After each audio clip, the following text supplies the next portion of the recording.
Ozempic అనే మందును వాడడం ద్వారా బరువు తగ్గి కనిపిస్తున్నారు అని కొందరు వాదిస్తున్నారు. ఒజెంపిక్ ఆకలిని తగ్గించే మెడిసిన్. తక్కువ తిండికే కడుపు ఫుల్గా నిండినట్లు అనిపిస్తుంది.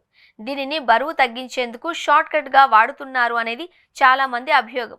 కానీ దీనిని కరణ్ జోహార్, అతడి సహచరులు, ఇతర సెలబ్రిటీలు అస్సలు అంగీకరించారు. ఇటీవల కరణ్ జోహార్ ఉన్నట్టుండి జీరో సైజులో కనిపించి పెద్ద షాక్ ఇచ్చాడు. అతడు కొన్ని నెలల పాటు బయట కనిపించలేదు. బయటకు రాగానే బాగా చిక్కి శల్యమై అందరికీ షాక్ ఇచ్చాడు. తాను తిండి బాగా తగ్గించాను అని, వ్యాయామంలో తీవ్రంగా శ్రమించాను అని చెప్పాడు.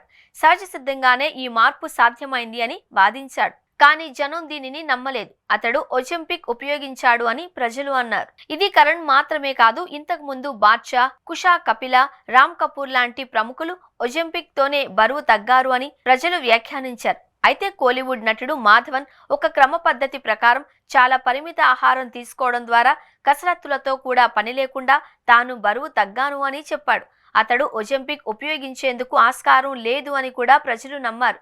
ఇక్కడ ఎవరు ఎవరిని నమ్మగలరు అనేది చాలా ముఖ్యం. ఈ బాలీవుడ్ సెలబ్రిటీలను మాత్రం జనం అస్సలు నమ్మడం లేదు. అయితే ఒజెంపిక్ తో ప్రమాదాలు ఉన్నాయని వైద్యులు హెచ్చరిస్తున్నారు. క్యాన్సర్, గుండె సమస్యలు, శ్వాస సమస్యలు వంటి తీవ్రమైన దుష్ప్రభావాలను ఎదుర్కోవాల్సి ఉంటుంది అని చెబుతున్నారు. కెమెరా ముందు అందంగా కనిపించడం కంటే జీవించి ఉండడం చాలా చాలా ముఖ్యం.